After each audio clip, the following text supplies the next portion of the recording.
Marshall, but John's from my home state of West Virginia. I knew his mom and dad. He ran Cisco for 20 years.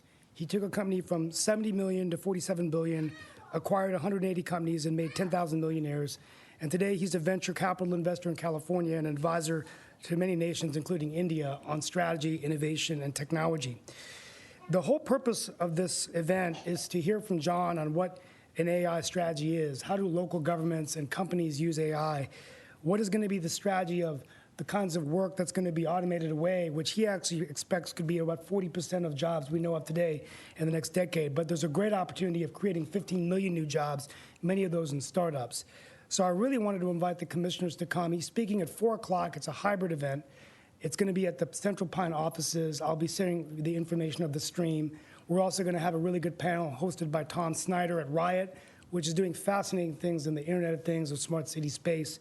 And I think it's really fascinating that we kind of look at the technology and what it means to our economic development. I want to spend the rest of my minute to kind of explain also the importance of public education and what connection does it have to John Chambers. Well, John was a dyslexic. He was told by the schools of West Virginia that he would never make it, but his mother and father, who were doctors, never gave up on him. And he became what he is today, which is chairing one of the largest companies in the world and sharing the stage with Bill Gates and Larry Ellison as basically the godfather of the network computing revolution. And I just wanted to end those comments today because I think it's so important. I want to thank you all for your investment in public education. And I think there's a lot of people out there, whether it's a young lady or a woman, who may be another John Chambers. And it's our job to make sure that we're harnessing their potential so they can change the world, which is what John did.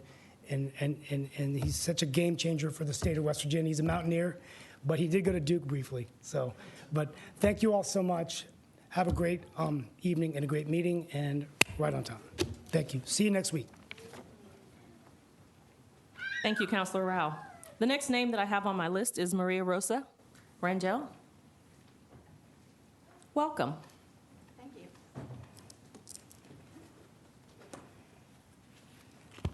Buenas tardes. I'm not going to speak in Spanish. I just wanted to say greetings. I am Dr. Maria Rosa Rangel, and I am from Apex, and I am here as a concerned citizen requesting the addition of Green Road Library to the renovation budget. Did you know that Green Road Library serves more households with limited English proficiency than any that had been considered for renovations or expansion? Yes, more than 5,000. According to the School Library Journal, American libraries have provided a gateway for newcomers adjusting to life in the United States. Today, native English speakers comprise an increasing diverse part of the population. Public schools and libraries are striving to meet their needs. In Wake County, just alone, we have over 199 different languages represented. Libraries are more than just a building filled with books, as they offer a sanctuary of knowledge and a gateway to new opportunities for people, particularly for multilingual immigrants. These libraries provide hope and serve as a source of inspiration for those who seek to learn and grow. Libraries play a crucial role in supporting multilingual families, especially Green Road Library. As an educator, I will be remiss if I don't share how early literacy is essential for academic success, and libraries play a critical role in promoting it by sparking children's love for reading from a young age. In addition, Green Road Library is among the top libraries that serve households without internet access and without computers that were considered. We all learned from COVID-19 how vital technology is. Libraries bridge the digital divide by offering free internet access, computer workstations, and technology training. Obviously, we want our families to feel empowered to utilize technology and be able to participate fully in society. Green Road Library has not been renovated since 2012. Only 2 libraries, the Richard B. Harrison and the Express Library, have older renovation dates. The Green Road expansion would only cost $3 million in comparison to $13 to $19.4 million allocated for most other library projects. The Green Road expansion will support more than 130,000 people within a 10-minute drive in comparison to Fuquay Arena, which supports about 52,000 people, or Friendship at about 54,000. We understand how important libraries are to every community. Please consider adding the Green Road expansion to your list. This could be done without impacting any planned projects by reducing the amount allocated to the libraries. There are already on the list, but just $500,000 to total $3 million. The libraries make a difference to our multilingual families, so I am imploring you to take that into account. Gracias. Thank you. The next name I have on my list is Luisa Escobar Garcia.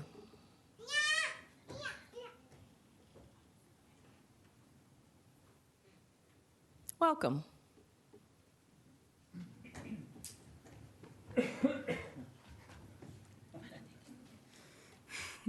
Hello, thank you. Okay, so not that of 30 years ago, so I am dittoing Dr. Rangel's proposal, and what I wanted to share was that, can you let me finish and I'll let you say something?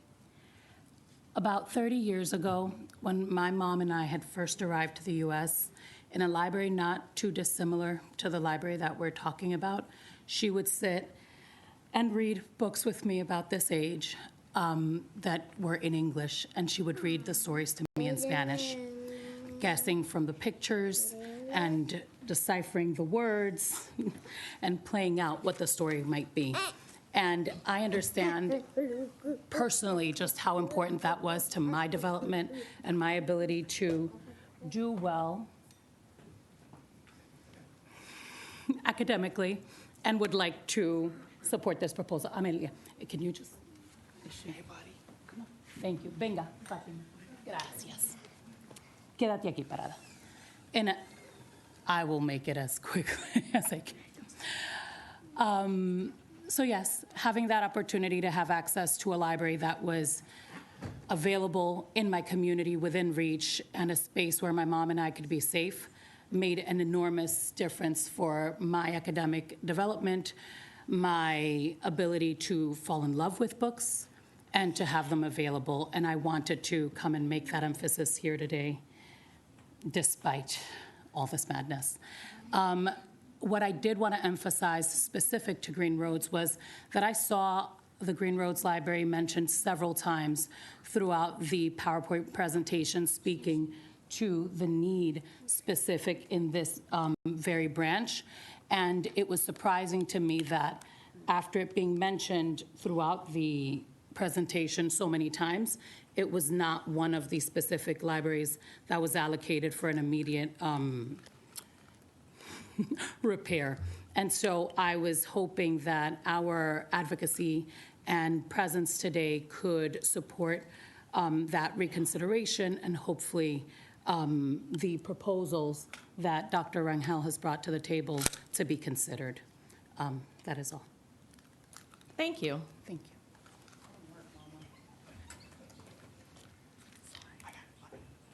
The next name I have on my list is Thomas Franklin Castillo.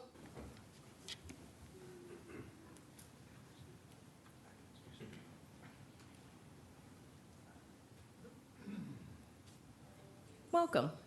Good afternoon. It's hard to negotiate over a kid. What would you like, name, rank, serial number? Just your name and what part of the county you live in. Okay, Tomas Franklin Castillo, you can call me Frank. I live up in North Raleigh, off of Falls of News, intersecting with Spring Forest Road. Thank you. So my wife and I and 3 children have been living here since 1997. We came up from Miami. My children all attended J.Y. Joyner, which is it's maybe 5 miles from the house, but it was offering a bilingual curriculum, and my 3 children speak Spanish as well as English. But we were living in the Brentwood Apartments, which is down the street from Green Road Library. And recently, I volunteer with the American Red Cross in disaster services, and we have a program that we install smoke detectors in low-income homes. So we went in the area of Brentwood, door to door, and installing these smoke detectors. So the profile of the neighborhood has not changed. When we lived there, it was mostly low-income, Latino, African-American, some Asian, some Arabs. But the library was an active place.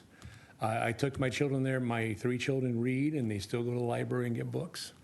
And they all finish college. So I can't speak enough the importance of instilling the love of reading with your children. And the place that we went to was really an oasis. We could sit there comfortably. We can do homework there. Of course, we didn't have a laptop back then, so we could use the library's computers. And we were able to do either research there or, whatever it was, YouTube, whatever was the current back then. So it was a good place to find a break from school as well as the home. There's also an adjacent park, and we used to play there as well. So it is a good place, and I hope you would reconsider increasing the funding to bring this up to the 21st century.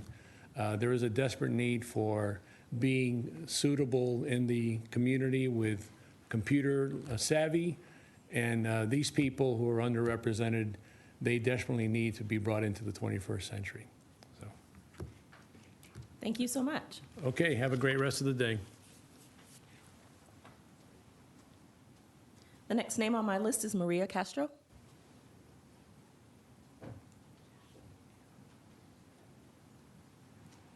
Welcome.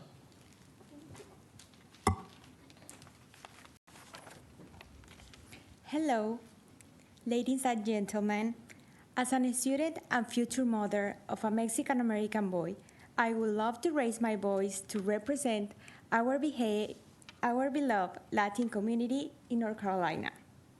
I stand here today to advocate for a cause close to my heart, the enrichment of the public libraries, particularly in meeting the needs of the Green Road Library. Public libraries serve as an essential spaces of learning, exploration, and community engagement. They are places where individuals of all ages and all backgrounds can access to resources, knowledge, and opportunities for personal growth. However, it is essential that our libraries reflect the different linguistic and cultural backgrounds of the communities they serve. In recent years, North Carolina has seen a significant increase in its Latin population. Yet, despite this demographic shift, the Green Road Community Library needs more resources and materials to attend Spanish-speaking residents. First, we must ensure that our public libraries have a strong collection of books, resources, and activities in Spanish. By investing in Spanish language materials, we can empower members of our Latin community to explore their interests, expand their horizons, and strengthen their connection to their heritage.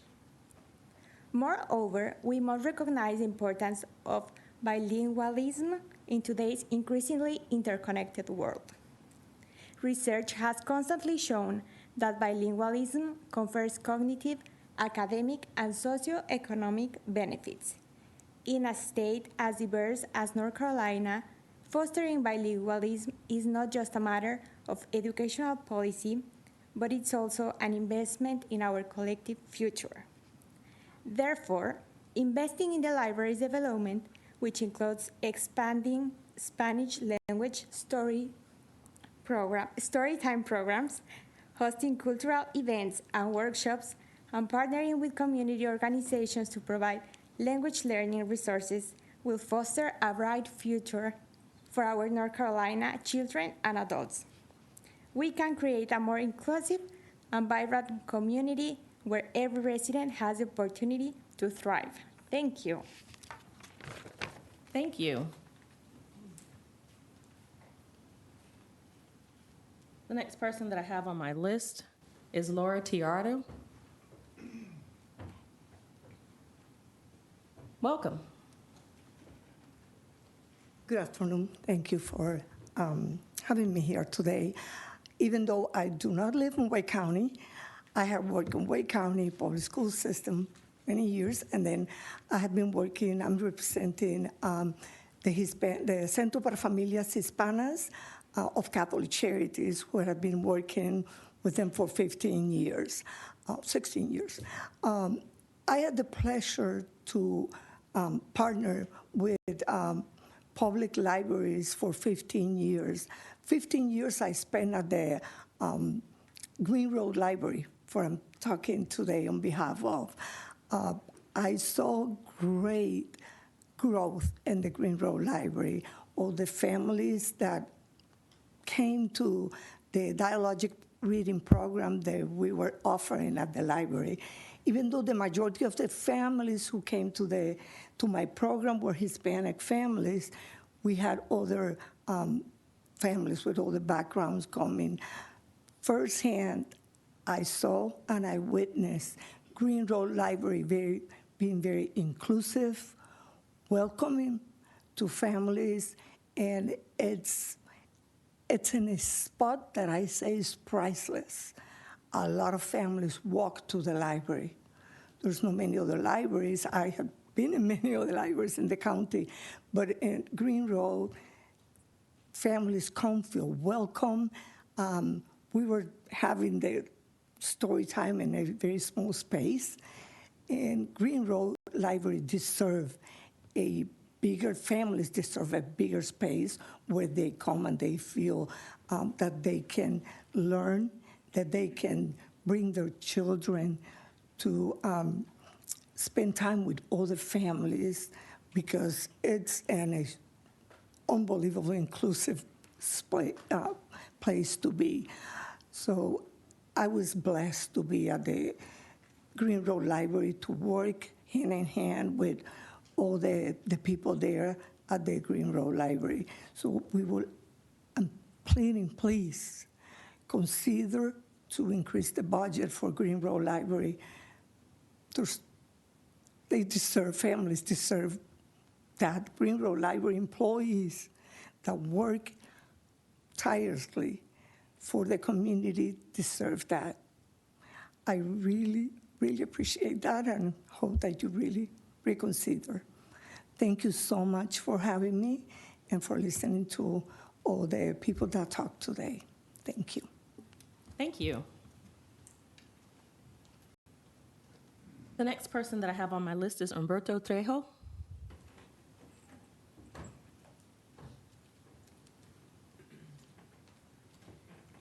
Good afternoon. Welcome. My name is Humberto Trejo, and I'm coming because I'm working close to the library. I'm working for the Centro Hispano, and I'm coming one time a week in the afternoon, 5 to 7. And we have a lot of community around the library. We have one school 1 mile to the library. It's too close. We have a mini departments around to the library. We have a lot of community around to the library. We have a lot of childs need to read books. We need a culture, Latino culture. I'm Latino, and I'm representing my community. And when I'm coming to the library, I see only in English programs like the signs, the flyers. We don't have a bilingual flyers, information. We need more of those because we have a lot of community around the library. And when I'm working to the community, the person's coming to me because the guy is not speaking English, and I'm asking for somebody else help the community in bilingual in English. It's not there around the 5 to 7 o'clock. We need more employers or full-time employer working the whole day, or 2 different shifts, I don't know. But because we have a community, we need to support the community. I'm working close to the community. I'm not living in Wake County, but I'm working in Wake County and Durham. Please put us in the table, consider it more, put more money on it or something, but we need help. We need more person grown up and make a lot of changes. Okay, thank you. Thank you. The next person I have on my list is Rocio Anderson.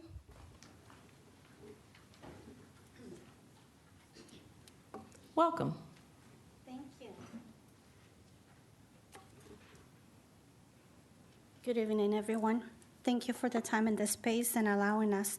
My name is Rocio Anderson. I am the president of the North Carolina Society of Hispanic Professionals. We are in Wake County, and I come before you today to advocate for the essential role in literacy, because literacy plays an important role in our community. Literacy is not only to learn how to write and read. For our current generations and our future generations, it also includes digital, financial, media, communications, scientific, and even art. As you know, education is the foundation of our future generations and our future economic impact. The Green Road Library stands as a beacon of opportunity for thousands of children. It has for many years. Youth and families within our community. However, it is crucial to acknowledge that the last documented improvement, this vital research, took place back in 2012. As such, it is imperative that we allocate resources within the proposed budget to address this shortfall. I understand that you do have marked $3 million for future renovation or expansion of the library. However, I believe that it needs to be moved up as a priority for our communities, as our communities that live in the area are often left behind. Marginalized communities, limited English proficiency communities, and I myself have benefited with my children of Wake County community libraries. And it is because and early in their lives, they were taken to the library and learned how to read, that they have been successful and they are where they are right now, which is college. So I'm advocating in the name of the society for all of the children that are coming about.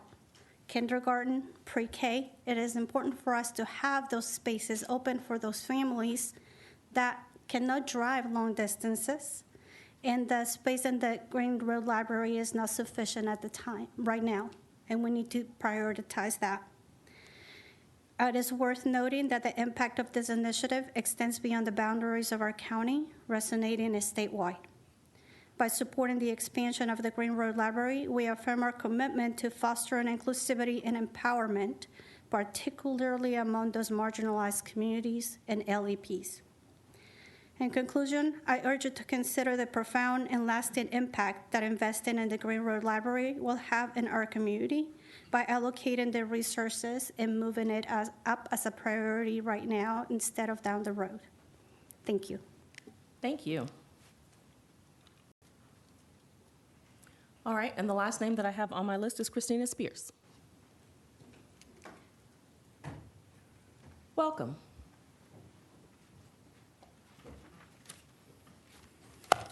Good evening, Commissioners and Manager Ellis. I'm Christina Spears, a Raleigh citizen, a Wake County special education teacher by trade, currently serving as the Wake NCAE president. And I hadn't prepared to do this, but speaking as a citizen, I hope you all will consider the Green Road Library renovations. And my former colleague, Dr. Rangel, spoke. You all know I worked in equity affairs. My wondering is why this library wasn't considered when it does serve our Latino community, which is a really important need here in Wake County. But I came to speak about the budget because budget season is upon us, and I'm prepared to be a broken record at these public comments over the next 4 weeks. And honestly, it's the same record we've all heard that's been on the turntable for several years. As a public school workers union representative, I'm always going to stand before you asking you to fully fund the Board of Education's budget request, especially when it includes important pay raises for all staff, as it is the main duty of this body to fully fund the needs of our public school system in this county. Now, we recognize the incredible burden placed on you all, on local boards, to fund schools when the General Assembly refuses to do its job. Not only do they refuse to do their job, they have fast-tracked House Bill 283 to provide an additional $248 million for opportunity scholarships in this short session. And we're hearing today even more is expected by the end of this week. And in Wake, that means we'll have to give about $10 million or more to private and charter schools here in our county. So suppose you are uncomfortable in your seat when working class people come to this space bringing their anger and upset in these chambers about their inability to pay their bills in Wake County, particularly our public school workers who we need to recruit and retain a professional workforce here in Wake. If that's the case, I ask you, what will you do from those seats to pressure our legislators to seize funding of private school vouchers and fully fund our public schools? Will you stand with us to demand the General Assembly do their jobs to lessen the burden on yours? And rather than playing the same broken record, can we play a different tune? We would prefer to stand shoulder to shoulder with you as we face the General Assembly together, rather than go head to head with you asking for an additional few $1,000,000 when the General Assembly has hundreds of billions with a B to offer public schools. That's it. I'll be back with the same message in a couple weeks for your public budget hearing. I look forward to seeing Manager Ellis's recommended budget, and I hope you'll show appreciation to teachers this week by fully funding the request that is coming for a vote tomorrow. Thank you so much. Thank you. Good to see you again this year. Those are all the people that I have on my list signed up for this meeting. We've also provided an opportunity for residents to submit general comments online. This process is handled by our clerk, Ms. Gilliard. Ms. Gilliard, would you kindly share any public comments that you have received for this meeting? Yes, Madam Chair. We have one from Carla Minna, writing to express her wholehearted support for the investment to expand the Green Road Library in Raleigh. Thank you. Thank you, Ms. Gilliard. Now, Commissioners, let's move on to the regular section of our agenda. We have 2 items on today's agenda. We'll begin with the presentation of the county manager's recommended budget for fiscal year 2025. David, are you ready? I don't think I have a choice. This is facts.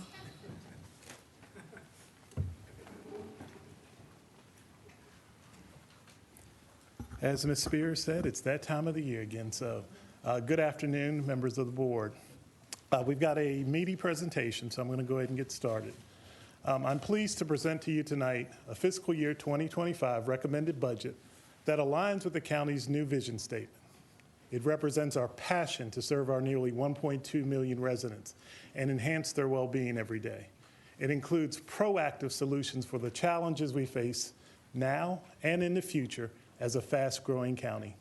And it purposefully invests in key areas like public safety, affordable housing, and child welfare, where our needs are the greatest. My budget proposal also connects directly to your newly adopted strategic plan. It includes funding to advance each of the plan's 6 focus areas so we can improve the quality and reach of our programs and services while remaining fiscally responsible. As you know, many of our services are mandated by the state. We are statutorily required to provide them. My recommended budget ensures we'll give our residents the opportunity to achieve their best possible outcomes. I considered many factors as we developed this budget proposal. The first one, to no surprise, is growth. With our top-notch educational opportunities, access to high-quality health care, strong local economy, and excellent quality of life, it's no surprise that Wake County remains a highly desirable place where people want to move. We're currently growing by 51 people per day, and that makes us the 3rd fastest growing county of more than 1 million people in the country. Interestingly, the data show nearly half of all our new residents are 55 or older. State projections show that by 2029, Wake County will have more residents over 60 than children under 18. As our population ages, we must consider their evolving needs and how the county will support them, particularly from an EMS and public safety perspective. While building this recommended budget, I also looked at the economic landscape locally and globally. The rising inflation rates we saw last year have slowed, but higher prices have become the new normal. Just like you feel it when you buy groceries or fill up your gas tank, the county feels it when we buy life-saving medical supplies for our EMS providers, postage and printing for important mailings for elections and register of deeds, and books and supplies for our library patrons to enjoy.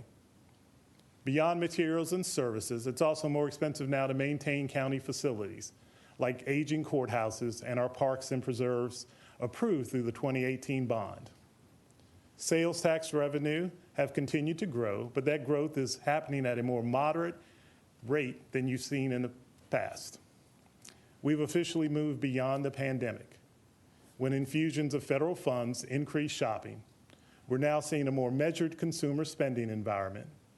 Again, this is our new normal after the unpredictability of COVID-19, and the post-pandemic economy. While taking economic conditions and population growth into account, I also look for opportunities across our organization to better utilize existing resources and positions. Fiscal stewardship is a hallmark of our budget development process. We always strive to make the best use of what we have before we add any new investments. To that end, our team assessed current staffing across departments and repurposed vacant positions to meet emerging or higher priority needs. For example, we shifted long-term vacancies within Health and Human Services to support positions in our health clinics and regional centers. The change will improve access to services in our communities with the highest needs. We also asked county departments to plan for the next several years of their operations. I challenged them to identify strategies to improve their services.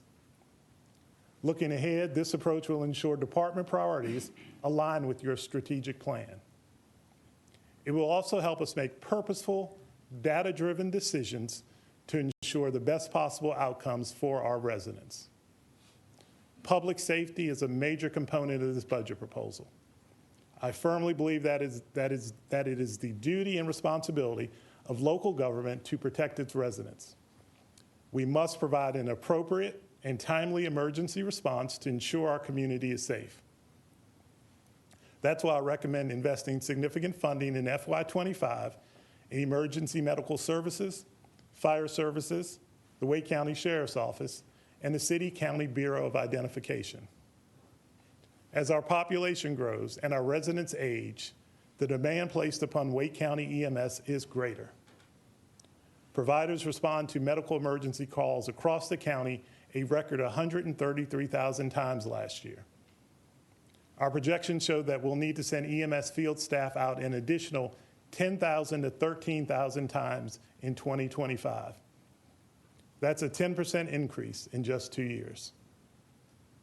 And it doesn't include the nearly 5,000 calls directed to the Nurse Navigation Line, a pilot program that redirects 911 calls that are not emergent and don't require an ambulance to other healthcare options like urgent care or telemedicine providers. The Nurse Navigation Line is one of several important triage tools that allow our EMS providers to focus on patients who need immediate care. To meet the increased demand for emergency care, I recommend deploying 10 more ambulances to the roads along with the EMTs and paramedics to staff them. The additional units will help the existing 51 ambulances and crews continue to reach residents experiencing medical emergencies in a timely manner. I also propose adding more EMS employees to manage ambulance movements 24 hours a day, 7 days a week, 365 days a year. They will ensure that we maximize ambulance deployment across our 835 square mile property so that our crews can respond quickly to calls and keep people safe. As I mentioned earlier, the cost of medical supplies is on the rise. We now pay about $375,000 to stock and outfit one new ambulance to get it ready for service. That includes life-saving medicine, equipment like an automated defibrillator, and the radios to communicate with dispatch. In the year ahead, we'll also expect to pay more than $1 million to replace 14 powerlifting stretchers that help protect our providers from injury while safely loading patients in and out of ambulances. The replacements will occur while the ambulances are being reconditioned to extend their lifespan on the road. We must account for these increased expenses in this budget. It's another reminder of the new normal we're in. I'm proud of our EMS team for becoming a national model for creating a talent pipeline for recruitment.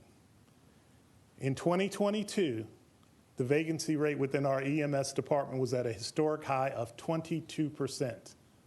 Today, our vacancy rate is at 0% for frontline field staff, and EMS is already gearing up to meet the coming demand. One way we're doing that is through our in-house training program that helps EMTs become paramedics. I want to expand that program, and I recommend adding another instructor so we can create a second cohort to grow our frontline EMS staff. As we increase our training options, we'll need more room to host classes. In FY25, I advise renovating our Emergency Services Education Center so we provide our EMTs, paramedics, and other public safety staff with the best possible space to practice life-saving work. The renovation would also improve logistics and better position the county to respond to emergencies in the future. Speaking of space, we'll keep building and expanding EMS stations in underserved parts of our community in the upcoming fiscal year. We'll also advance our work to replace aging stations with newer models that reflect modern standards and support current EMS operations. In addition, our EMS and fire services teams will continue their ongoing commitment to identify opportunities to co-locate their facilities, which saves county taxpayers money and enhances response times while maintaining a high quality of care for our residents. Beyond those dual-purpose facilities, we also plan to build some new fire stations in the fire tax district. They will be strategically located to shorten the average response time, better serving the residents living nearby. Based on National Fire Protection Association standards and best practices, the fire tax district is transitioning to a staffing model of 4 firefighters per truck instead of 3. The purpose is to ensure that the nonprofit fire departments serving the district have the appropriate number of firefighters ready to respond in an emergency. We must be prepared to protect the people who live and work in those areas now and in the future. Our Fire Training Academy has been extremely successful. Since we launched it as a pilot program in 2022, we've aligned the approach in the Fire Academy with the model used by other public safety departments. By paying staff a livable wage during training, we reduce barriers for people to start a career in the fire service. These changes help more people see fire services as a career for them. We had 990 applicants for 18 spots. Let me repeat that. We had 990 applicants for 18 spots in the most recent academy and improved the diversity of the trainees entering the current academy by 33%. The fire staff will now better reflect the community we serve. In the FY25 budget, I recommend adding a Fire Training Academy manager. This role will provide the structure needed to grow and enhance the program so we can continue developing our own highly skilled, diverse talent pool. As we turn to the Wake County Sheriff's Office, I'd like to commend Sheriff Willie Rowe for dramatically reducing the number of vacant positions in his department since taking office at the end of 2022. When he started there were more than 200 vacancies. With the help of a dedicated recruiter for law enforcement, that number is now down by half. To further that effort, I recommend adding a recruiter for detention officers who can expand the search for top talent within our community and beyond state lines. I also propose adding deputies to staff 3 newly opened courtrooms. This is an important and statutorily mandated safety component needed to support the North Carolina court system. Sheriff Rowe tells me that our growth in the unincorporated areas of the county has increased the need for deputies to respond to calls from residents and other law enforcement agencies for support. The Sheriff's Office receives more than 113,000 calls a year, and they've increased year over year for the past 5 years. To help meet demand, I recommend adding law enforcement officers to his patrol roster and staff to his emergency response center. They will not only enhance the ability to appropriately respond to calls, but the new positions will also ensure officer safety by having staff available when more than one deputy is needed on the scene. The sheriff and I are also looking at ways to strengthen the support for people involved within our justice system. Partners and agencies are working with the Sheriff's Office to better connect incarcerated individuals with recovery networks or for substance abuse when appropriate. To complement the investments the county is making through the Opioid Settlement Fund, I propose, in the upcoming budget, implementing an opioid treatment program in our detention center to help residents start or continue treatment. Our goal is that it will help them get on a healthier drug-free path that they can maintain once they're released from jail. I also recommend enhancing our jail diversion investments by funding another caseworker through our partnership with Pretrial Services. This organization helps connect people released from jail before their trial with resources to ensure they make their court date. When justice-involved people are connected to pretrial services, the rate of people failing to appear for their court date decreases from 15% to 5%. The Legal Support Center, which you help fund, is another important tool in the toolbox to support residents involved with the legal system. They can't afford an attorney, or they may not be able to, or they may choose not to hire one. With more than 5,000 people visiting the center in the first year alone, I'd like to increase funding so the center can help even more people navigate the justice system. Like the other departments I've mentioned, the City County Bureau of Identification is also feeling the effects of population growth. The number of crime scenes they helped investigate in 2023 represents a 26% increase over 2022. I propose adding crime scene specialists to CCBI in the FY25 budget. The additional staff will bolster our support for county law enforcement and municipal police departments in our growing community. They will respond to crime scenes to collect evidence, which ultimately will help solve cases more efficiently. The Sheriff's Office, Fire, and EMS all rely on their 800 megahertz radios to communicate instantly with one another during emergencies and routine incidents. They're an incredibly important resource for our first responders, which is why I recommend adding staff to the Public Safety Communications team to support new and much-needed radio features. These features will keep our first responders safe in more locations and on more complex scenes. They will benefit our county staff as well as all municipal public safety agencies that use the same radio network. When we talk about public safety, we must take into special consideration our most vulnerable residents, including children, people who lack access to transportation, and people who require behavioral health services. Wake County is committed to promoting community health and well-being among all residents across the county. In Wake County, the well-being of our youngest residents, especially children who are in dangerous or unhealthy situations, is a priority. These youth in our community deserve, need, and want loving homes. I'm going to repeat that. These youth in our community deserve, need, and want loving homes. And it's our statutorily mandated job to help find them. In the upcoming fiscal year, I propose continuing to strengthen our child welfare program by adding more social workers who will rapidly place youth entering the county's care in safe and appropriate locations. I recommend adding staff at the point of intake when allegations of child abuse or neglect are raised.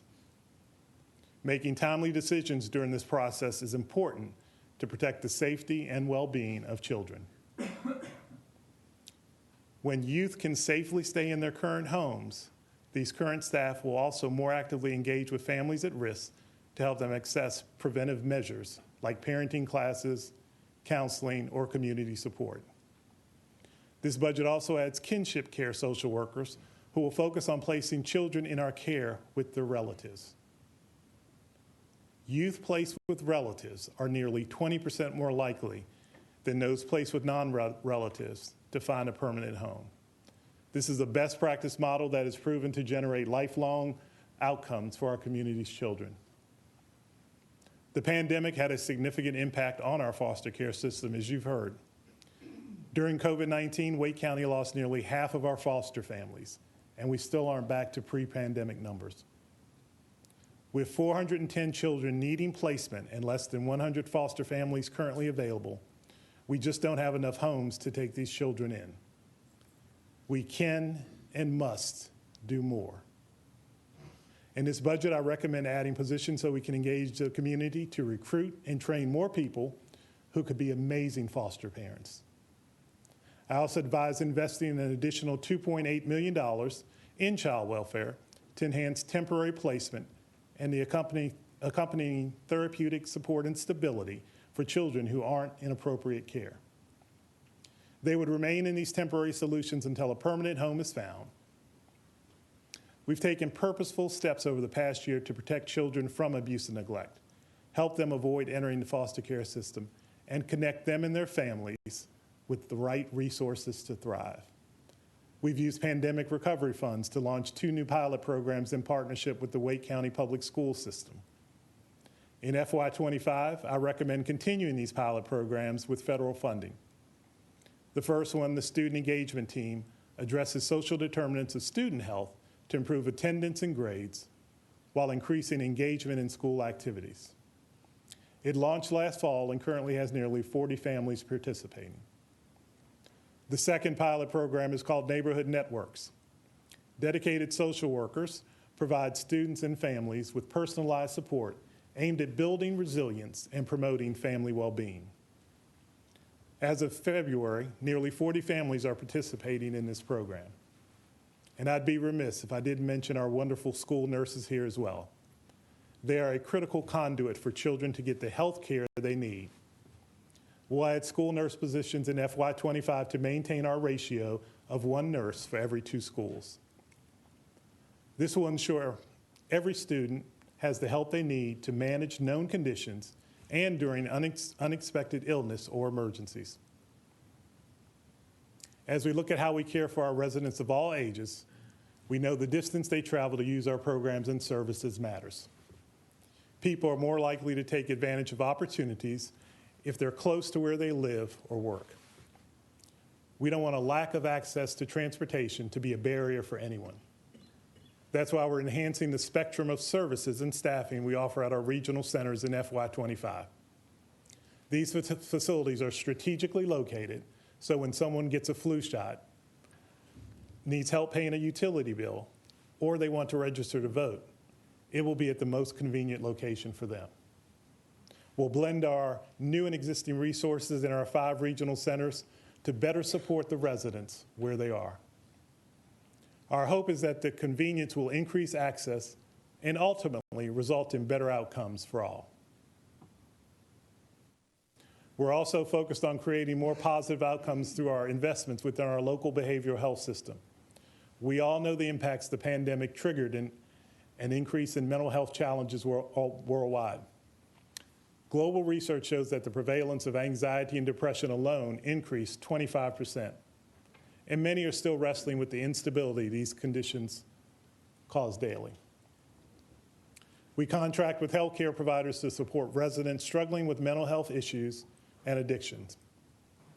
I recommend increasing our investment in the Wakebrook facility by $3 million for a total commitment of $17 million to support the much-needed crisis and detox services.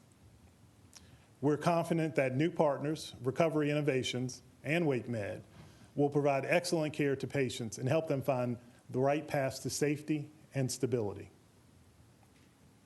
Another way we help support residents experiencing behavioral health challenges is through behavioral health urgent care. Last year alone, it served nearly 9,000 patients, a 22% increase from 2022.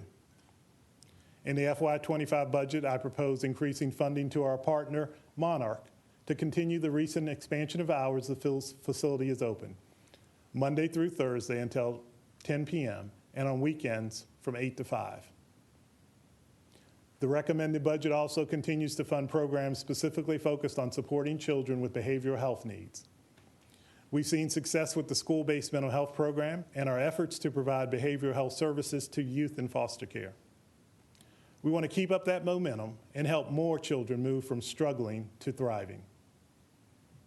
We also want to build on the 10-year vision for behavioral health that you adopted earlier this year, which includes implementing the recommendations of our behavioral health crisis study. I propose creating a position to further bolster our behavioral health efforts and oversee the crisis study implementation process. With your established vision, the right leadership, a strong plan, and broad public input, we can strengthen our community's comprehensive response to our behavioral health challenges. In addition to needing therapy and medical care, our residents experiencing behavioral health issues often need housing. All of our initiatives follow the Housing First model. It's a nationally recognized best practice guided by the principle that housing is the foundation for improving life. In contrast to a treatment-first model, Housing First gives people access to housing so they have a safe place to live that is not contingent on treatment. Studies show that Housing First programs increase housing stability and decrease rates of homelessness. In FY25, I recommend redirecting existing funds to explore ways we can provide safe housing and access to social services and behavioral health resources in the same location. We believe this approach will contribute to your goal of making homelessness rare, brief, and non-reoccurring. We know housing isn't just a challenge for those with behavioral health needs. Finding affordable places to live is becoming tougher for many residents across the county. In 2018, 9 out of every 10 rental units in Wake County could be rented for less than $1,500 a month. Now, only 6 in 10 rental units are available in Wake County at that rate. This also seems to be our new normal. In response, I recommend increasing our investment in affordable housing to $32.5 million, which is up nearly 60% from the launch of the Housing Affordability and Community Revitalization Department 6 years ago. This includes a $4.5 million increase in FY25 in ongoing support, as well as an additional $500,000 of funds you set aside from the ABC fund balance for our affordable housing development program. Those funds provide critical gap financing and make it possible for our partners to construct and preserve affordable housing units throughout the county. Our goal is to create and preserve 2,500 affordable housing units by 2029, and collectively, these investments will help more affordable housing projects move forward to get us there. This will happen alongside the Lease to Home pilot program, which helps quickly end episodes of homelessness by connecting households with landlords who have available, affordable rental units. We launched this pilot during the pandemic, and between January of 2022 and January of 2024, the program has successfully helped 258 families secure housing. The Lease to Home team found that 22% of people exiting homelessness will experience it again within 2 years. But if we can help someone stay housed for a full year, that likelihood drops to 5%. This team prioritizes units for people most at risk, which is a U.S. Housing and Urban Development Department best practice, and ensures the best possible matches between clients and landlords. In the FY25 budget, I also recommend continuing the Bridge to Home pilot program. It provides flexible funding to nonprofit organizations working to end homelessness in Wake County. To date, we've invested more than $8 million in this initiative, which has served over 1,400 households and reduced the average length of homelessness by 31 days.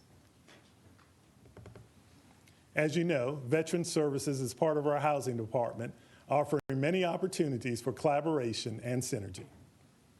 It helps connect more than 57,000 veterans and their families currently living in Wake County to benefits and vital services. In the FY24 budget, you added 1 Veteran Services officer to our team, and the impact was impressive. The new officer generated a 56% increase in client intake.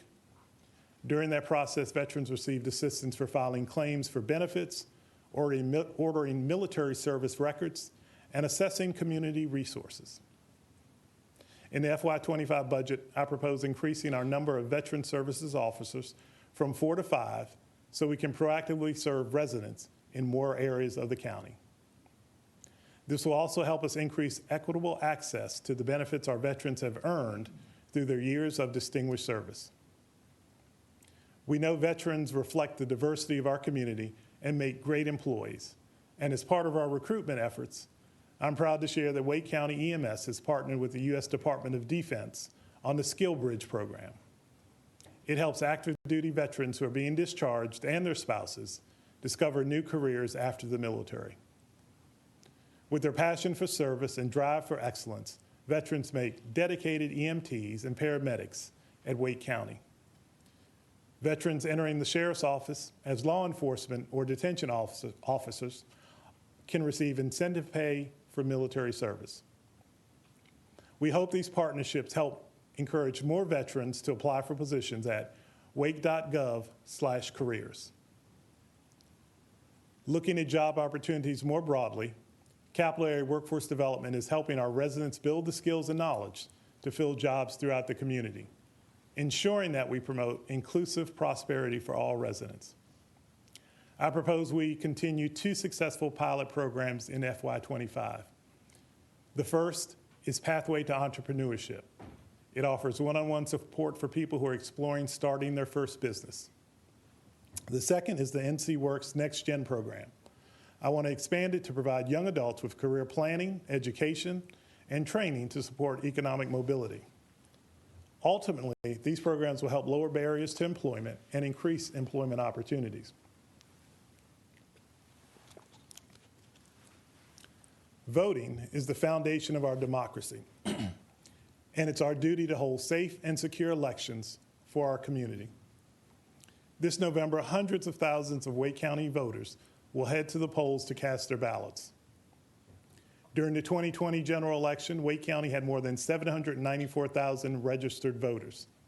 And with record-breaking turnout, nearly 80% of them voted. As of April 2024, we have over 821,000 registered voters, making us the county with the highest number of registered voters in North Carolina. Excuse me. The Board of Elections team anticipates that number will continue to rise as we get closer to the November general election. To support this growth, I propose supporting the Board of Elections plan to expand our early voting sites from 20 to 22. Early voting is the most popular method of voting in the presidential election years, with more than 50% of voters using this method during the 17 days of early voting leading up to Election Day. I also advise adding technical staff members to help our elections team process ballots accurately and address election requests from our growing community efficiently. After the 2024 elections, Wake County will identify and split five of our largest and most crowded election day precincts, bringing our total up to 217 precincts and improving people's access to vote. With these recommended investments, we can keep voting safe, secure, easily accessible. So anyone who is registered can vote using the method they find most convenient: early voting, absentee voting, or voting on Election Day. While developing this proposal, I considered how our growing population is impacting the environment in Wake County and the services and spaces we offer to enhance our residents' quality of life. Our public library system is a great example. It had more than 2.6 million visits in 2023 and offers free access to books, programming, computers, and Wi-Fi services 7 days a week. Not everyone has transportation to visit one of our 23 branches, so we want to bring the library to them. I will recommend replacing our aging bookmobile with a brand new one so we can increase accessibility to learning, personal growth, and positive forms of entertainment. To that end, I also propose increasing resources for the library's digital book collection so patrons can find the books they want to read anytime, day or night. Circulation for digital materials like ebooks and audiobooks has increased 140% over the past 5 years and topped 2.2 million per year. From New York Times bestsellers to books from up-and-coming authors, patrons will have shorter wait times for our digital titles from a computer, a tablet, or a phone at no cost, making reading even more available to our diverse community. Continuing that theme, our library system is implementing assistive technology to better serve people with disabilities. They're also offering more books and more translation services to better serve residents who speak English as a second language. The census shows that 18% of our residents speak a language other than English at home, and these services will enable us to better meet them where they are.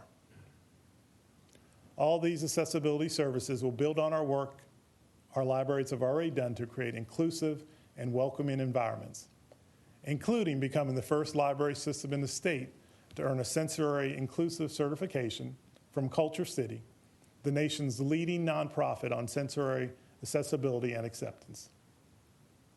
Our parks and nature preserves are great examples of spaces where we provide the community the opportunity to enhance their quality of life.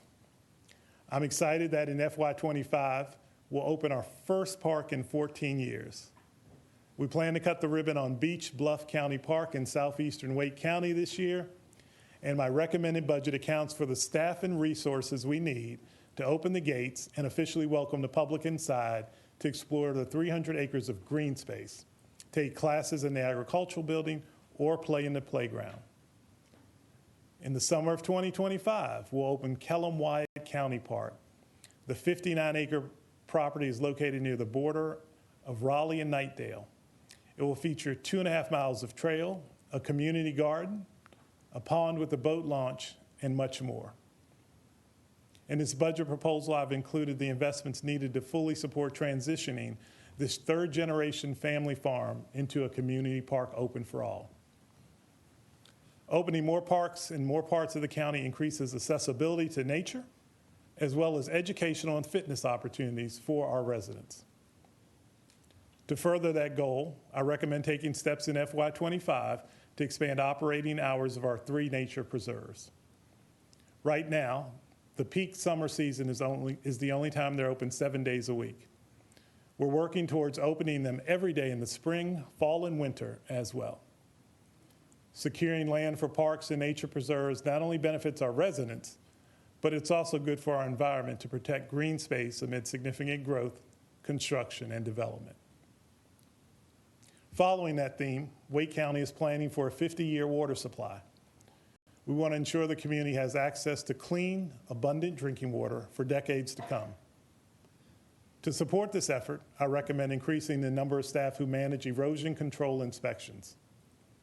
These additional positions will allow us to conduct more frequent inspections to protect and enhance water quality across the county. I also propose creating an administrative position to assist people seeking watershed management permits. It will help reduce the wait times and increase the accuracy of permit submissions. And we're continuing a pilot program that helps our residents repair their wells and septic systems to protect their drinking water and the water quality overall in the county. As more global companies like Fujifilm announce expansions in Wake County, we can continue to expect that more homes, businesses, schools, and other amenities will be built. I advise adding more inspectors to our planning department and inspections division to keep pace with the speed of development in our community. Rapid growth is also causing overcrowding at the Wake County Animal Shelter. Last year, more than 8,600 dogs, cats, and other animals came into our care. And the line between adopting these animals and needing to euthanize for space reasons continues to be razor thin. We've managed to avoid euthanasia for space for more than 8 years, and we want to maintain that important record. To do that, I recommend investing in several solutions to manage overcrowding in the near term. We can't wait until we build a new shelter to keep the animals and our staff safe. In FY25, I propose adding more attendants to receive and care for animals that owners choose to surrender at the shelter. In addition, I recommend adding another foster program coordinator to grow the volunteer base from nearly 230 volunteers to 400. That will give us many more safe and loving homes for the animals to live in until they can be adopted. My recommended FY25 through 31 capital plan includes building a new animal center. It will provide more room for a healthier, more appropriate space for the growing number of dogs, cats, and other animals in our care every day.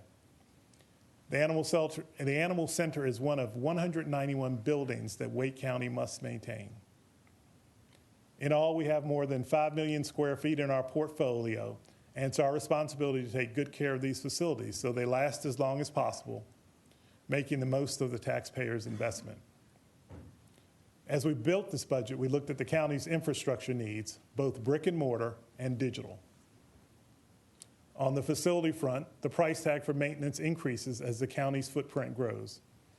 Many of our buildings, like the courthouse and public safety center, are now approaching the end of life cycle for roofing and major systems replacement like HVAC. Our capital plan includes increased funding for significant infrastructure maintenance across many of our facilities, as well as renovations or modifications to support the evolving services the county provides. These projects will help our facilities function reliably and efficiently for their full useful life. The increased maintenance comes alongside many of the new capital needs you've already been hearing about, including public safety facilities, libraries, and recreation amenities. To oversee the growing number of infrastructure projects effectively and to ensure timely, proactive maintenance of all of our facilities, I recommend adding positions to our facilities design and construction and general services administration departments.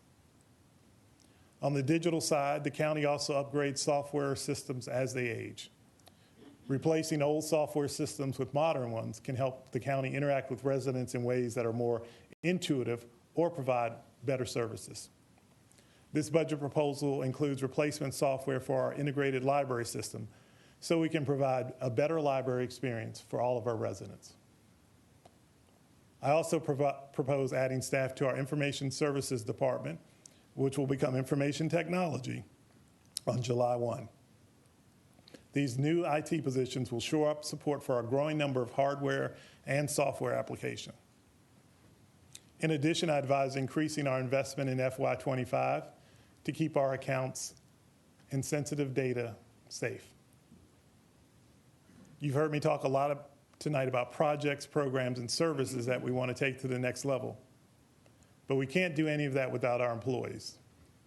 As you've heard me say before, they are our greatest resource, and they will help meet the goals you set in your strategic plan. We're now seeing the benefits of your investments in the past few years in Team Wake.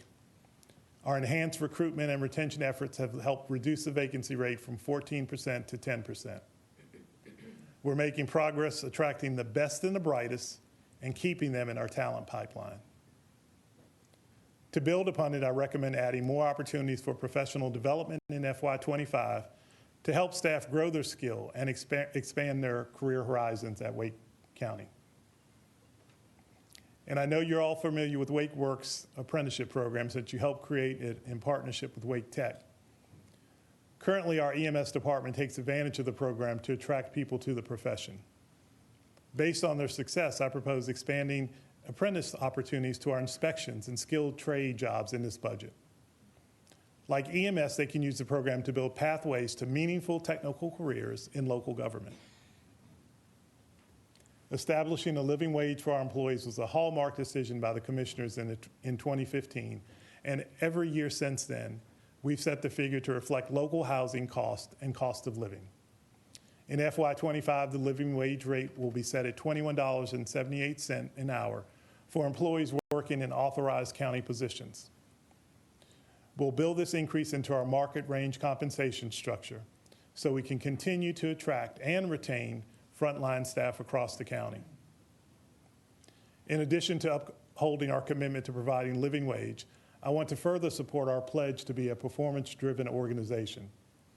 To do that, I propose rewarding well-performing employees with an average pay increase of 3% in the FY25 budget, with an opportunity to earn up to an additional 1.5% for outstanding performance. This would be on top of a small market rate adjustment to keep compensation competitive with our peers.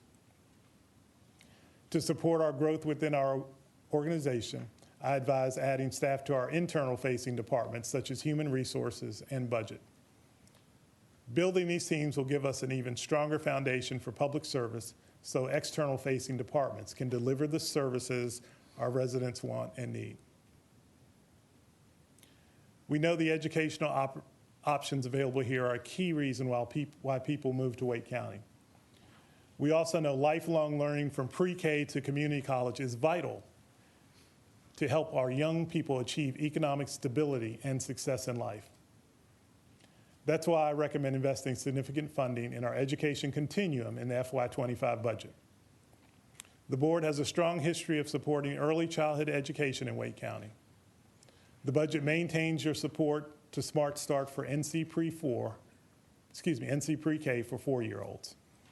Research shows that the pre-K program participation has significant short and long-term benefits, including higher literacy, math, and social and emotional skills when starting school, as well as reduced rates of special education placement and grade repetition through elementary school.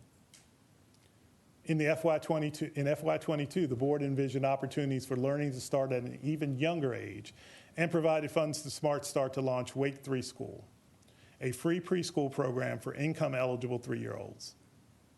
In FY23, you funded 100 seats, and in FY24, you funded 100 more seats for children who otherwise could not afford to participate in this important child development program. In this budget proposal, I recommend funding Smart Start for a total of 300 seats to build on this program's success.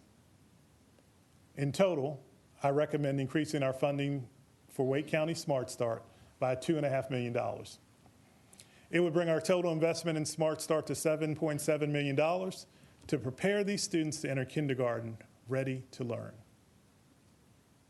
The Wake County Public School System provides K through 12 education for 160,000 students at 200 schools across the county.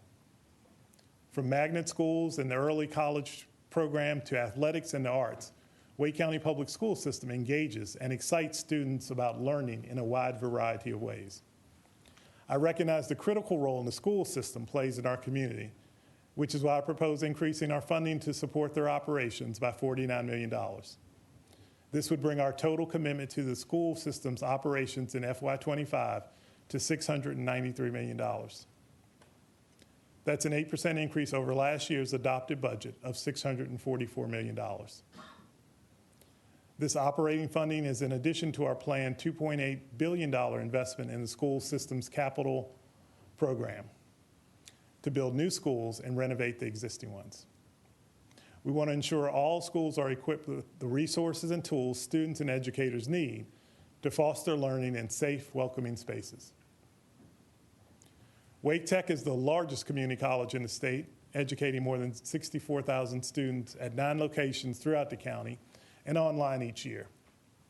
Just a few weeks ago, Wake Tech opened their newest location, Wake Tech East in Wendell.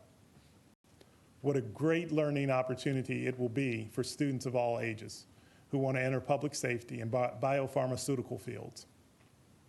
To ensure this new location and the college's 8 existing locations are well maintained, I recommend increasing our operating investment in Wake Tech by $3.4 million. This additional funding will also support important enhancement to the college's technology infrastructure, as well as the Wake Tech staff who do the work. It would bring our total financial commitment to Wake Tech operations in FY25 to $40.9 million.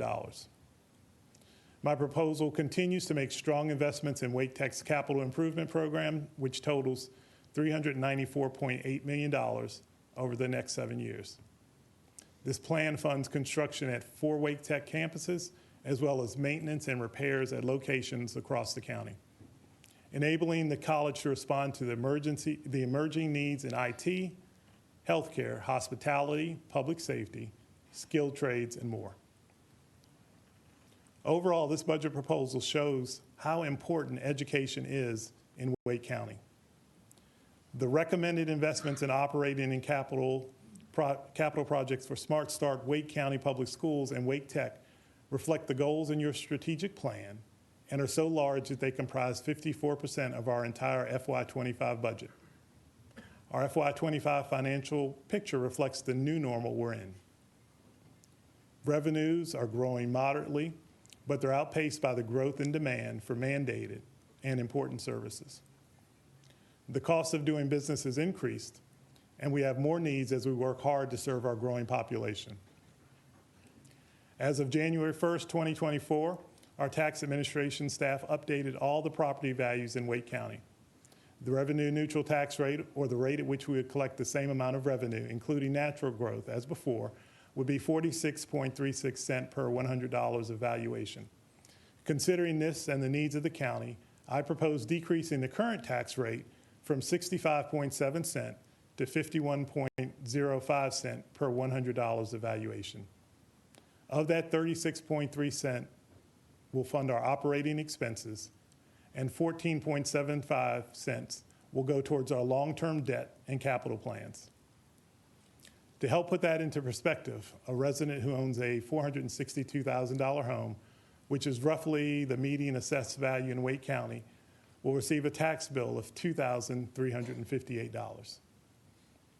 The effect of the proposed tax rate will really depend on how each taxpayer's property value changed during the revaluation. For some, their tax bill will increase. Others will actually pay less in taxes in FY25. County taxes cover county services. If you live within one of Wake County's 12 municipalities, you also pay the tax rate they set to fund services they provide, like street maintenance, trash, pickup, police, and more. Municipal leaders will share their recommended budgets and proposed FY25 tax rate later this month. If you live in the unincorporated Wake County or the town of Wendell, your tax bill includes a line for the Wake County Fire Tax District. The rate of 10.75 per $100 of valuation will cover life-saving services. The funding enables the nonprofit fire departments to hire staff and purchase the equipment they need to continue serving our more rural communities during emergencies. It also reimburses our municipal partners for the work responding to calls within the district. I believe this $2,074,346,000 budget supports your strategic plan. It makes critical investments in staffing and infrastructure for public safety, affordable housing, and child welfare to address state mandates and the impact of growth.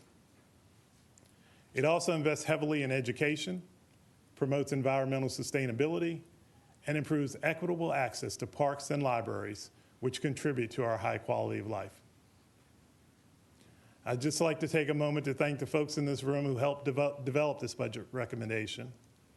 I appreciate the time and energy that my executive leadership team, budget and management, and all of our senior leadership team, as well as every employee who played a role in getting information so that we can develop this budget. So thank you all. You are just tremendous.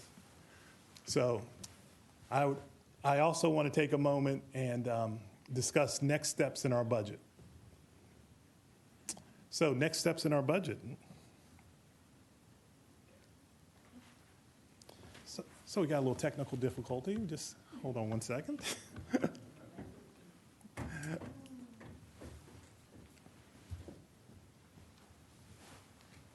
Thank you. Glad I brought my glasses. So next steps in the budget process. We hope residents are watching the live stream tonight and reading media coverage because their thoughts and feedback are extremely important. Starting tonight, residents can submit comments on our website at wake.gov/budget. On May 13th, we'll hold a board work session dedicated to the recommended budget. On May 20th, we'll hold our first budget public hearing here at the Justice Center. And on May 21st, we'll hold our second budget public hearing here at it will actually be at the Wake Commons building. The public can submit comments until May 22nd, and all comments received will be forwarded to the board. On May 23rd, we'll hold a second budget session to consider public feedback and identify any changes to the recommended budget for consideration on June 3rd. On that day, I will bring the proposed budget to you for a vote during the regularly scheduled board meeting. As always, materials that explain what's in the FY25 recommended budget are on our website at wake.gov/budget. I'd like to encourage everyone to read through them and learn how our proposed funding allocations reflect the vision for Wake County. You'll see we're passionate about the good that these proactive and purposeful investments will do in our community. So I want to thank you all for your time and for your attention. Thank you. Thank you, David. That was a great presentation. I know that it took months of work for you and the staff, and it involved every single department in the county. So thank you so much. Thank you all for your diligence and your thoughtful recommendations. I see the budget team sitting in the back of the room. Thank you guys so much for all of your hard work.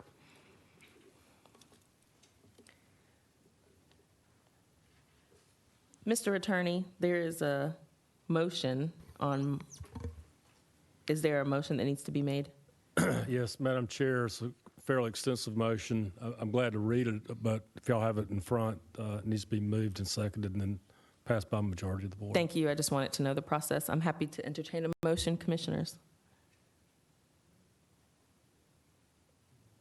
I could make the motion. I move that the Board of Commissioners, having received the recommended fiscal year 2025 budget for consideration, approves the following. Instructs the county manager to organize a process for receiving virtual public comments on the recommended budget, and 2, holds public hearings on the budget on Monday, May 20th at 2 p.m. in the Wake County Justice Center, and Tuesday, May 21st at 7 p.m. in the Wake Commons Building, and 3, holds budget work sessions on Monday, May 13th at 2 p.m.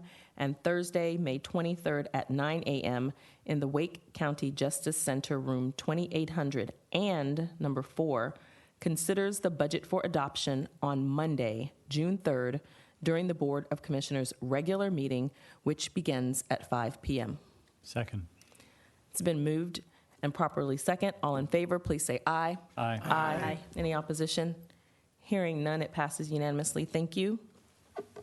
Now let's welcome our Assistant County Manager, Denise Foreman, for an approval of the 7th Amendment to the Tri-Party Agreement regarding the PNC Arena. Nice to see you, Denise. Thank you, and thank you for the opportunity to be here with you this evening. You all had a long day, so I'm super excited about the opportunity to be with you and talk through this presentation for our 7th Amendment. I do have a big thank you to give to the partners that helped bring this forward to you today. We have representatives from the City of Raleigh with us and representatives from Centennial Authority. We had participants from leadership, executive offices, legal attorneys, and governing boards help us get to this point today. So pleased with the partnership that has helped bring this forward. This 7th Amendment is related to PNC Arena. The arena was funded in 1997 for construction, and an original tri-party agreement was entered between the City of Raleigh, Wake County, and the Centennial Authority at that time. Since that time, we have 6 amendments that have helped to orchestrate the original construction and funding that was supported with hospitality taxes and other partnership funding, and has set the operation, maintenance, and now enhancements to move us forward. The arena serves as the home for our Carolina Hurricanes, as well as NC State men's basketball, and also draws over 1.5 million folks attending events at the arena every year that vary from sports activities to cultural activities, events for the families, and concerts. In 2023, we held a stakeholder review process to talk about the use of hospitality taxes, and the future of PNC Arena was one of the major uses that was considered at that time. We also had discussions around the convention center and then other venues around Wake County. In late 2023, the city and the county adopted the 23rd Amendment that established the uses of hospitality taxes moving forward. In that 23rd Amendment, you all committed $300 million to help support enhancements to PNC Arena. That 23rd Amendment addressed the enhancements at a high level and the funding terms at a high level. So we have now worked with the city and with Centennial Authority to set that into more structured terms in the 7th Amendment between the 3 parties. As part of the negotiations around the arena, one of the expectations from the community, from you all and the city, was that we have a lease extension with the Carolina Hurricanes to keep them as one of our primary tenants. And so there was a term sheet between the Carolina Hurricanes and the Centennial Authority for them to stay in our community for an additional 20 years. That will then turn into a lease agreement that will be prompted once the 7th Amendment is approved. And then also the development opportunities around the arena, something our community has longed for in the 25 years that we've enjoyed that arena. We have always longed for more restaurants, more hotels, and more investment around that land. And so that will be one of the components of moving forward with this agreement and with the opportunity for our community. So as I mentioned, the terms of both the enhancements and some of the redevelopment expectations are included now in the Seventh Amendment. Some of the highlights of the Seventh Amendment, there's a lot more detail in the agreement itself, but some of the highlights, this sets the terms for the payments that will occur for 2 construction draws, as well as then debt financing for 25 years that will take us through 2053 for those $300 million of improvements. That's approximately $300 million. The Centennial Authority is responsible for getting the financing for that. If they get better financing terms, they can use those funds to do greater than $300 million. Less than that, we'll have to have future discussions. So we're going to hope for good financial markets when they go to the bond market. The agreement acknowledges that the enhancement project is going to anchor the redevelopment and revitalization around the land. So we're drawing the connection between the importance of enhancing the arena and the investment that the public is making that's going to then partner with the private investment that a developer will be making for the revitalization of the land. We're also requiring a submission of the enhancement plan as well as an updated lease agreement before any funds are distributed to the Centennial Authority. So that's an expectation that we want to see that lease extension actually signed and agreed to, and then we want to see what the final enhancement plans are going to be. That's a decision of the Centennial Authority, but we want to see what that's going to look like before first payments are made. We're also establishing that any funds not used for construction, so if they do get more favorable financing terms, if they don't need all the dollars that are being sent their way, that will be held in an authority building enhancement fund. So any unused funds for the actual enhancement will go towards their building funds for future maintenance. This is a 25-year-old building. There will be future maintenance needs, and so these dollars can be used for that and that alone.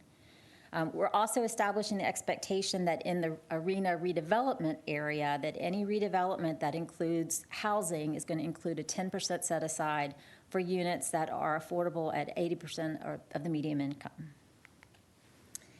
We also include an expectation that the Centennial Authority will negotiate with a developer for a voluntary payment in lieu of taxes.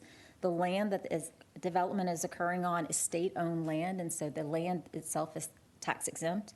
Improvements to the land will largely be taxable, but in the event that there are tax exempt, they would agree to pay payment in lieu of taxes, and that would then come to the city and the county at a rate determined by the tax assessor. The developer will have authority to withhold payments while being reimbursed for a list of public improvements that are included in the Seventh Amendment if that payment in lieu of taxes is calculated. We're also acknowledging that the developer has indicated an interest in pursuing city and county incentives, economic development incentives. Those would have to happen outside of this agreement. So that would be something that would have to be initiated by the developer and would be further negotiation between the city and the county that would occur at a later time. So we understand that's an interest, but that is not anything that we have agreed to at this time, and there are public processes, as you are familiar, for any future incentives. And then we also then clearly articulate that, again, that those neither the payment in lieu of taxes nor any future incentives are authorized in this agreement, that those would both have to come back to the city and the county for future action. So that's the highlights of the agreement itself. Our next steps, if you all approve the agreement tonight, it will go to the City Council tomorrow night for their consideration, and then we'll execute it between the 3 parties. Centennial Authority and Gale Force will execute that lease amendment that we spoke about, and then the Centennial Authority will pursue financing with the Local Government Commission. Hopefully that will occur this summer, and then if all of those things proceed according to plan, then improvements will begin next summer. Once our team finishes their run in the Stanley Cup, brings us back a trophy, they can start doing improvements to the building. So with that, if you have any questions, I'll be happy to help ask our partners to respond to your questions, but happy to hear any questions that you may have for us.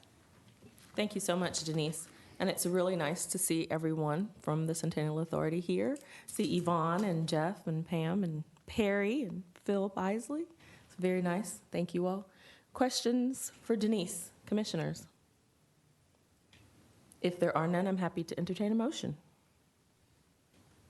I'll go ahead. Okay, I make the motion that this Board of Commissioners approve the self-amendment to the tripartite agreement with the Centennial Authority in the city of Raleigh regarding funding for the PNC Arena enhancements, subject to terms, conditions acceptable to the county attorney. I'll second. It's been moved by Commissioner Romali and second by Vice Chair Evans. All in favor, please say aye. Aye. Aye. Any opposition? Hearing none, it passes unanimously. Thank you so much, Denise. Thank you. Thank you all, and thank you again to our team. All right. So that takes us to the appointment portion of our agenda. We'll now consider appointments for this month. Vice Chair Evans, will you please walk us through those appointments? Yes, bear with me. I'm having some issues with my voice. It is allergy season. Okay, for the month of May, we recommend the following appointments for the Adult Care Home Community Advisory Committee. We have one reappointment being recommended of Phyllis Fulton and a recommendation by the committee of Kay Castillo. For the Board of Adjustments for Wake County, we have one vacancy. The Energy Advisory Commission, we have two reappointments being recommended of Larry Nunnery and Jeffrey Lippard. For the Human Services Board, there are two vacancies and one recommendation. The two vacancies are one for an optometrist and one for a physician. And there is a recommendation by the Human Services Board of Dr. James Peterson to fill that physician vacancy.